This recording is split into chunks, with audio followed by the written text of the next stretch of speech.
तथास्तु संस्कृत अकादमी हरियाणा में आप सबका पुनः स्वागत है। आज हम आप सबके समक्ष भट्टोजी दीक्षित के द्वारा लिखित वैयाकरण सिद्धांत कौमुदी से कारक प्रकरण की द्वितीय वीडियो को लेकर के आए हैं। इससे पहले की वीडियो में हमने कुछ सूत्रों को देखा था और सूत्रों का एक बार पारायण करके उसके बाद हम आज के अपने सूत्र को देखेंगे। तो जो भी संभावित प्रश्न हो सकते हैं उनके बारे में हमने यहाँ पर चर्चा की थी। केवल सूत्र और सूत्र का क्या क्या उदाहरण है, इनकी चर्चा केवल अभ्यास के लिए यहाँ पर की जा रही है। इनको डिटेल से पढ़ने के लिए भी हमारे आप चैनल से जुड़ सकते हैं। यहीं पर आपको डिटेल से सारी वीडियो मिल जाएगी। यह केवल आप कम समय में अच्छे से कारक प्रकरण की रिवीजन कर पाएँ। परीक्षा में सूत्र और सूत्र के उदाहरण से जो प्रश्न पूछे जा रहे हैं उनके अंदर आपकी बुद्धि के अंदर संदेह उत्पन्न ना हो, इस हेतु से इस वीडियो का निर्माण किया जा रहा है। तो चलिए, इससे पहले की वीडियो को अगर आपने नहीं देखा है तो उसको एक बार देख लीजिए और फिर हम प्रारंभ करते हैं अपनी इस वीडियो को। लिखा है प्रातिपदिकार्थ लिंग परिमाण वचन मात्र प्रथमा। कि प्रातिपदिकार्थ में, लिंग मात्र आधिक्य में, परिमाण मात्र में और वचन मात्र में प्रथमा विभक्ति होती है।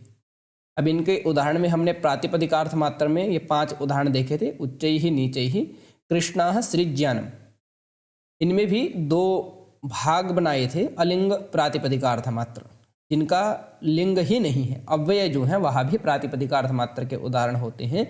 और जिनका लिंग निश्चित होता है कि वह पुल्लिंग के अंदर ही प्रयोग होगा, स्त्रीलिंग के अंदर ही प्रयोग होगा, वे शब्द नियत लिंग प्रातिपदिकार्थ मात्र के उदाहरण है। कृष्ण सृज्यान। यहाँ कृष्ण शब्द जो लिखा हुआ है यह श्री कृष्ण भगवान के लिए है, कृष्ण गुण के लिए नहीं है। काला गुण जो होता है उसके लिए नहीं है, क्योंकि अगर कृष्णा यहाँ पर गुण लेंगे तो वह लिंग मात्र आधिक्य का उदाहरण बन जाएगा। तो उसके बाद अन्यत लिंग लिंग मात्र आधिक्य के उदाहरण थे तटः तटी तटम, वे शब्द जिनका एक से ज्यादा लिंगों के अंदर प्रयोग होता है। परिमाण मात्र का उदाहरण द्रोणो व्रीहि। वचन मात्र के उदाहरण में एकः द्वौ बहवः, इन उदाहरणों के ऊपर हमने चर्चा की थी। संबोधने च, संबोधने इत्युक्ते अभिमुखीकरणम या सम्मुखीकरणम। इसका उदाहरण था हे देवदत्त अत्र आगच्छ। तदनंतरम द्वितीय विभक्ति का प्रारंभ होता है।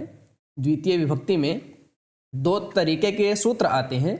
कुछ सूत्र हैं जो कर्म संज्ञा करने वाले हैं, कुछ सूत्र हैं जो द्वितीय विभक्ति करने वाले हैं। तो कर्तुर इप्सिततमम कर्म, यह सूत्र कर्म संज्ञा करने वाला सूत्र है। कर्ता अपनी क्रिया के द्वारा जिसको सबसे ज्यादा चाह रहा है उसकी कर्म संज्ञा हो जाती है। जैसे रामः पाठम पठति, राम पाठ पढ़ता है, तो राम अपने पठन रूपी क्रिया के द्वारा सबसे ज्यादा चाह रहा है पाठ को, तो पाठ की कर्म संज्ञा होकर के कर्मणि द्वितीय सूत्र के द्वारा द्वितीय विभक्ति हो जाती है। तदनंतरम तथा युक्तम चानिप्सितम, इस सूत्र के 2 उदाहरण थे। ग्रामम गच्छन् तृणम स्पृशते, ओदनम भुंजानो विषम भुंक्ते। जिस प्रकार से कर्ता का क्रिया के साथ संबंध होता है और वह अपनी क्रिया के द्वारा जिसको सबसे ज्यादा चाह रहा है उसकी तो कर्म संज्ञा हो जाती है, कर्तुर इप्सिततमम कर्म, परंतु जो उसका अनिप्सित है उसकी भी कर्म संज्ञा हो जाती है। जैसे इन वाक्य में हमने तृणम और विषम की चर्चा की थी। यहाँ पर जो कर्म संज्ञा हुई है वो हुई है तथा युक्तम चानिप्सितम सूत्र के द्वारा, और कर्मणि द्वितीय सूत्र से द्वितीय विभक्ति हो जाती है।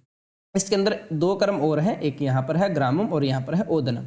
यहाँ ये है मुख्य कर्म, और कर्तुर इप्सिततमम कर्म, इस सूत्र से कर्म संज्ञा हो जाती है और कर्मणि द्वितीय से द्वितीय विभक्ति हो जाती है।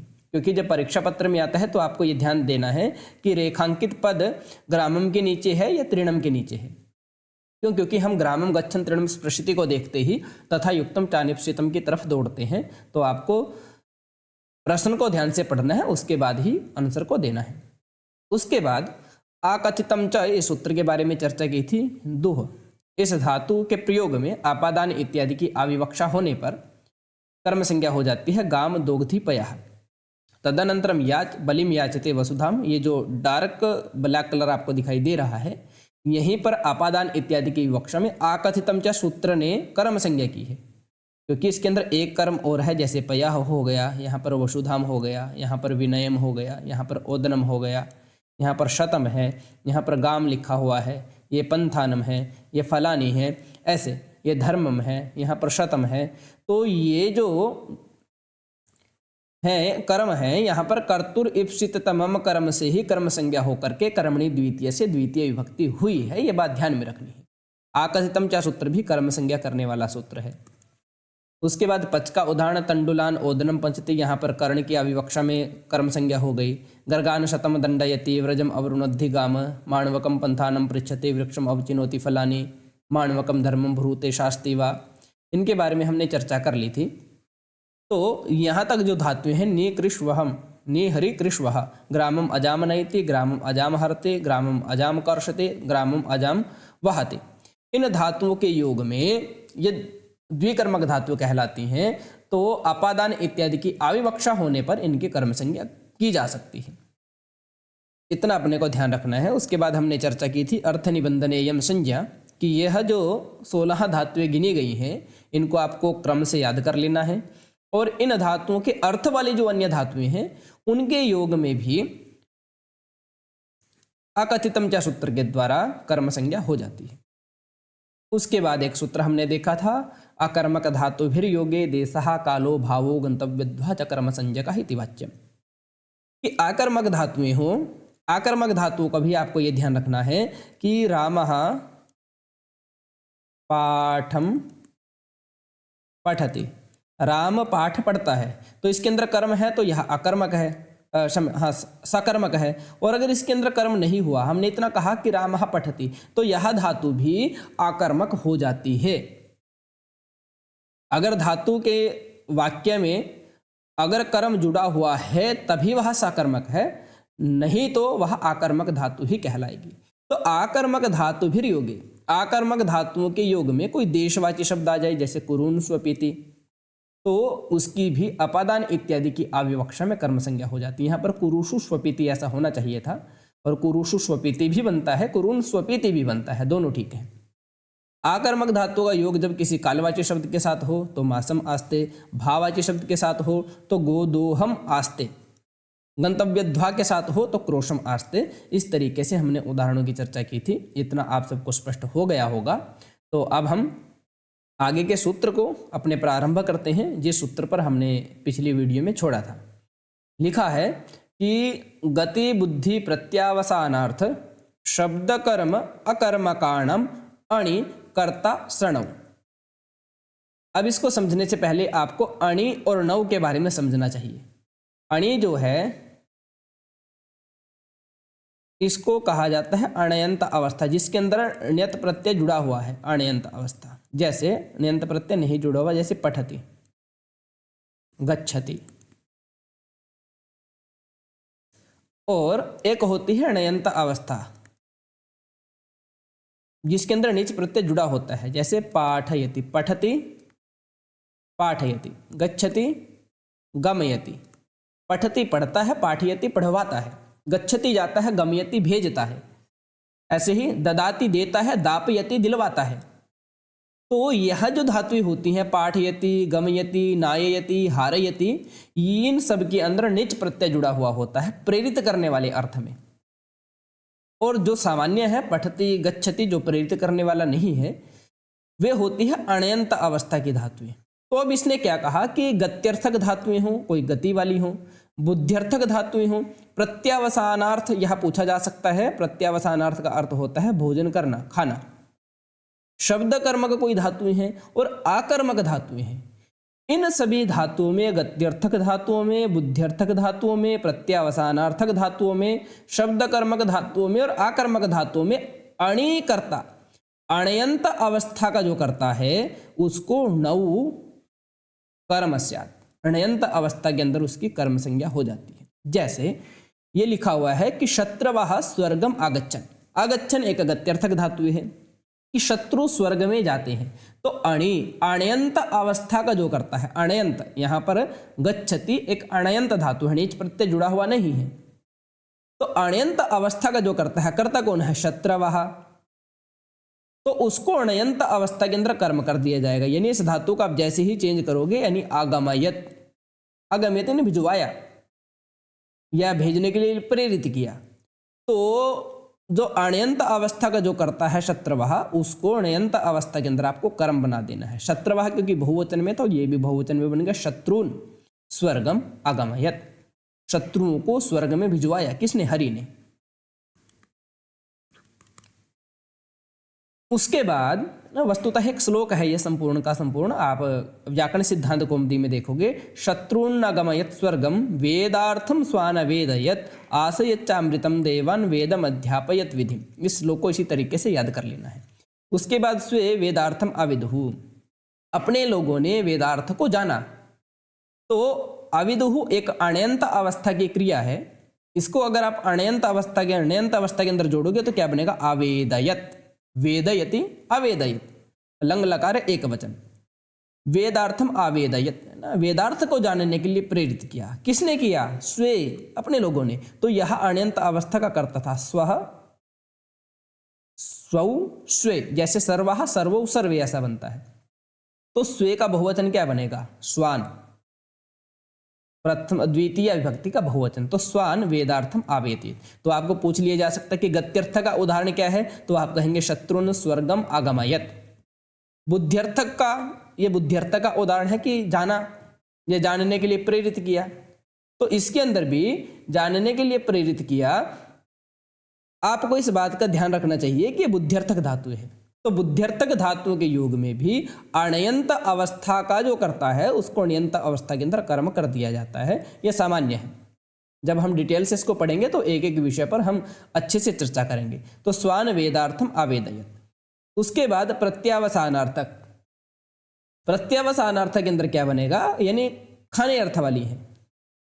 तो देवाः अमृतम आश्नन, देवताओं ने अमृत पिया, खाया।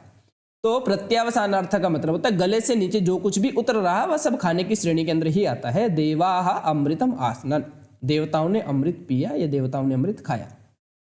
तो इसके अंदर भी आशनन, यह एक अण्यंत अवस्था की धातु है। इसको जैसे ही अण्यंत अवस्था के अंदर लेकर के जाओगे, आशयत यहाँ पर, तो अण्यंत अवस्था का जो करता था देवाः, उसको आप कर्म बना दोगे और द्वितीय विभक्ति कर दोगे। देवान अमृतम आशयत, ऐसा बन जाएगा। तदनंतरम विधि ही वेदम अध्ययित, विधि ने वेद को पढ़ाया। अब विधि ने वेद को पढ़ाया, इस वाक्य के अंदर आप सब देख सकते हो। इस वाक्य के अंदर क्या है कि विधि ही, विधि है कर्ता ब्रह्मा, वेदम है कर्म, और अध्ययित पढ़ाया। तो जो विधि ही है अण्यंत अवस्था का जो करता है उसको अण्यंत अवस्था के अंदर कर्म बना दिया जाएगा, कर्म बना दिया जाएगा। जैसे ही विधि ही जो शब्द था उसको कर्म बना करके विधिम, तो विधिम बन जाएगा। वेदम अध्यापयत, इस तरीके से आप इसका प्रयोग कर सकते हो। यह हुआ शब्द कर्मक का उदाहरण, क्योंकि इसके अंदर शब्द किया जा रहा है और जहां पर भी शब्द किया जा रहा है वह शब्द कर्म है जिनका, वह धातु बन जाएगी। तो अगर आपको शब्द कर्म का उदाहरण पूछ लिया जाए तो तब कहेंगे आप वेदम अध्यापयत विधि। उसके बाद लिखा है आकर्मक। आकर्मक धातु हो पृथ्वी सलिले आस्ते, पृथ्वी सलिले, जल पर आस्ते टिकी हुई है, बैठी हुई है। तो इसको भी आप आस्ते को जैसे ही अण्यंत अवस्था के अंदर लेकर के जाओगे, आशयत बनाओगे, तो सलीले ऐसा ही रहेगा। अण्यंत अवस्था का जो करता था पृथ्वी, उसको कर्म बना दोगे, पृथ्वी बन जाएगा। तो इस सूत्र ने इतनी सी बात कही कि गत्यर्थक धातु हो, बुद्ध्यर्थक धातु है। गत्यर्थ का उदाहरण हमने देखा, शत्रुन आगमयत स्वर्गम। प्रत्यावसानार्थक धातुएं हो या बुद्ध्यर्थक धातुएं हो तो स्वान वेदार्थम अवेदयत। शब्द प्रत्यावसानार्थक धातुएं हो तो देवान अमृतम आशयत। उसके बाद अगर शब्द कर्मक धातुएं हो तो वेदम अध्यापयत विधिम। आकर्मक धातुएं हो तो आशयत सलिले पृथ्वी। इन सभी धातुओं में अणि, अण्यंत अवस्था का जो करता था सह, वह करता णौ कर्म से आती है। एक बार पूछा गया था यहाँ से ही, अणि कर्ता सणौ, उसके बाद रिक्त स्थान छोड़ दिया गया था, कर्म कर्ण अधिकरण इत्यादि वहाँ पर ऑप्शन थे, तो उसमें आपको कर्म ठीक लगाना है और इनका सबका उदाहरण याद रखना है। गत्यर्थ का उदाहरण क्या है, बुद्ध्यर्थ का, प्रत्यावसानार्थ का, शब्द कर्म का और आकर्मक का। उसके बाद आती है वार्तिक। वार्तिक वस्तुतः लिखी इसलिए गई उक्ता अनुक्त दुरुक्ता नाम चिंता यत्र प्रवर्तते तम ग्रंथम वार्तिकम प्राहुर वार्तिकज्ञः विचक्षणः। कुछ एक्स्ट्रा कहना हो, कुछ पाणिनि जी के द्वारा गलत कह दिया गया उसको ठीक करना हो, वैसे तो महाभाष्य के अंदर बहुत सारी वार्तिकों का खंडन कर दिया गया है ना, कुछ ऐड करना हो तो उसके लिए वार्तिकें लिखी गई। तो इसी सूत्र पर एक वार्तिक मिलती है निवह्योरना, कि भगवान पाणिनि जी आपने ये कहा था कि गत्यर्थक धातुओं के योग में अगर गत्यर्थक धातुओं का प्रयोग हो तो अण्यंत अवस्था के कर्ता को णयंत अवस्था के अंदर कर्म कर दिया जाएगा, अण्यंत अवस्था के कर्ता को णयंत अवस्था के अंदर कर्म कर दिया जाएगा। नीचे प्रत्यय जुड़ जाता है इनके अंदर गम्यति पाठयति के अंदर। तो फिर वररुचि जी कहते हैं कात्यायन जी की नि वह्योर न, अगर नि और वह धातु का प्रयोग हो तो अण्यंत अवस्था के कर्ता को अण्यंत अवस्था के अंदर आपको कर्म नहीं करना है। जैसे इस वाक्य को लेकर के चलते हैं, लिखा है, इसको अगर हम सामान्य बोलें तो इसको ऐसे लिख सकते हैं कि भृत्यः भारम नयति। कोई सेवक है वह भार को ले जाता है या वहाती ढोता है, दोनों आप लगा सकते हो। तो अब नयति एक गत्यर्थक धातु है, गत्यर्थक धातु है, तो इस नायति को अगर हम नीच के अंदर लेकर के जाए, ण्यंत बनाए तो क्या बनेगा, नाययति, यह बन जाएगा नाययति। तो क्या करना था कि अगर गत्यर्थक धातु का प्रयोग हो तो अण्यंत अवस्था का जो करता है भृत्य, उसको अण्यंत अवस्था के अंदर कर्म कर देना है। तो यहाँ पर तो कर्म नहीं हुआ, क्यों, क्योंकि वररुचि जी कहते हैं नि वह्योरना, अगर नि और वह धातु का प्रयोग हो तो अण्यंत अवस्था के कर्ता को अण्यंत अवस्था के अंदर आपको कर्म नहीं बनाना है। तो हम इसको कर्म नहीं करेंगे, कर्म नहीं करेंगे तो ले जाने वाला तो भृत्य ही है। तो इसलिए कर्तृकर्णयोस् तृतीया, इस सूत्र के द्वारा यहाँ पर कर्ता में तृतीया विभक्ति हो जाएगी। तो भृत्येन भारम नाययति भृत्येन भारम वाहयति, ऐसा बन जाएगा। क्यों, क्योंकि एक सामान्य सी बात मैं बता देता हूँ, ये सूत्र वैसे तो आपको जब डिटेल में समझाया जाएगा तभी समझ में आएगा, फिर भी आपको परीक्षा की दृष्टि से उदाहरणों को याद रखना है। नाययति के अंदर जो तिप प्रत्यय है वह प्रेरक कर्ता को बतलाता है, और प्रेरक कर्ता कौन है यहाँ पर, कि कोई स्वामी लगा लीजिए, स्वामी जो है वो सेवक के द्वारा भार को ढुआता है, ऐसा अर्थ ले लीजिए। परंतु कर्ता तो ये भी है भृत्य, यह अनुक्त कर्ता है, और अनुक्त कर्ता के अंदर तृतीय विभक्ति होती है, कर्तृकर्णयोस् तृतीय, इस सूत्र से। उसके बाद सूत्र आता है नियंत्री कर्तृकस्य वहेरा निषेधः, कि अगर वह धातु का प्रयोग हो, ये निषेध का भी निषेध कहता है कि अगर वह धातु का प्रयोग हो और कर्ता अगर नियंत्रण करने वाला हो तो तब तो अण्यंत अवस्था के कर्ता में अण्यंत अवस्था के अंदर कर्म हो जाएगा। जैसे वाहः, इसको हम लिख लेते हैं ऐसे, वाहः रथम वहन्ति, घोड़े जो हैं वह रथ को ढोते हैं।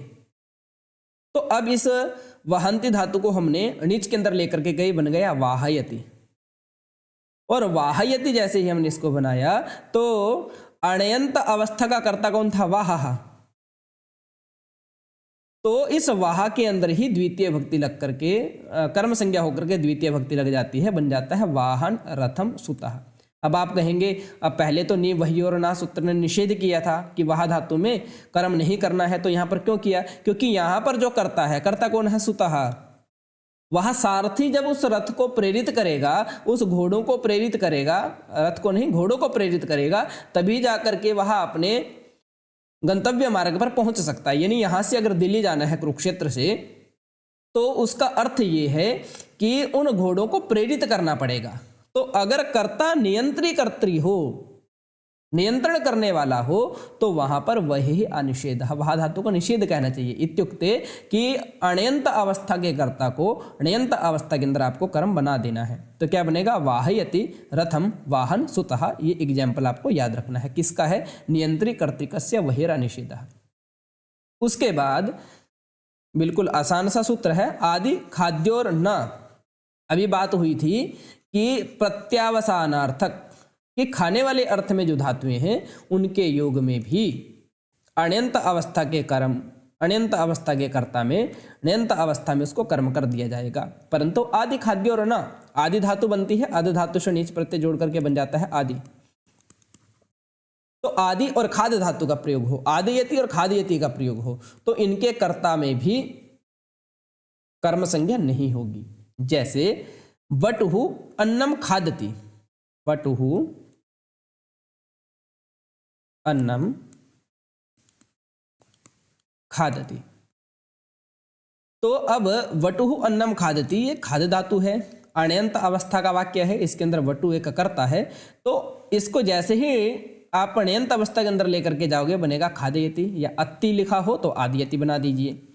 तो अब अण्यंत अवस्था है आदियति और खादयति की, उसका कर्ता कौन है? वटु। इसको कर्म कर देना चाहिए। गति बुद्धि प्रत्यावसानार्थ शब्द कर्म आकर्मकाणम कर अशब्द कर्मकाणम कर्ता से इस सूत्र के द्वारा तो यहाँ पर कर्म कर देना चाहिए, परंतु आदि खाद्योर न इस सूत्र से यहाँ पर निषेध हो जाएगा।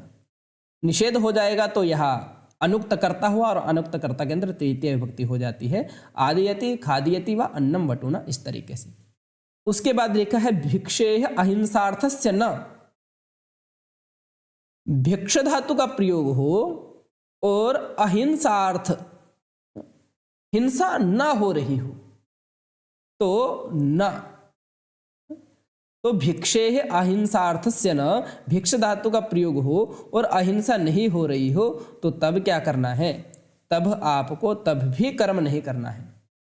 भक्षयति अन्नम वटुना, वटुहु अन्नम भक्षयति। अब यहाँ पर कोई हिंसा नहीं हो रही है, हिंसा नहीं हो रही है तो तब भी, वैसे तो प्रत्यावसानार्थक धातु है, परंतु यहाँ पर भी इसको आप कर्म नहीं बनाओगे। क्या बनेगा? वटुना अन्नम भक्षयति, कर्तृकर्णीय तृतीय सूत्र के द्वारा तृतीय भक्ति होकर के यहाँ पर वटुना बन जाएगा।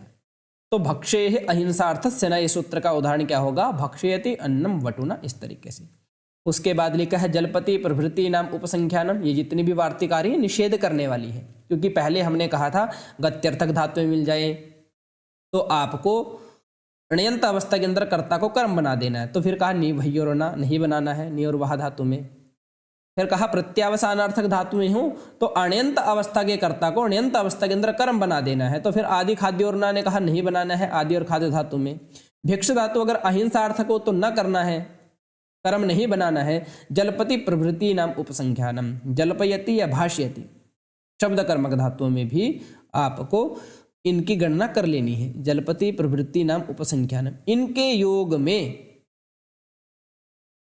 आपको कर्ता में कर्म संज्ञा कर देनी है। जैसे पुत्रः धर्मम भाषते, पुत्र धर्म को कहता है।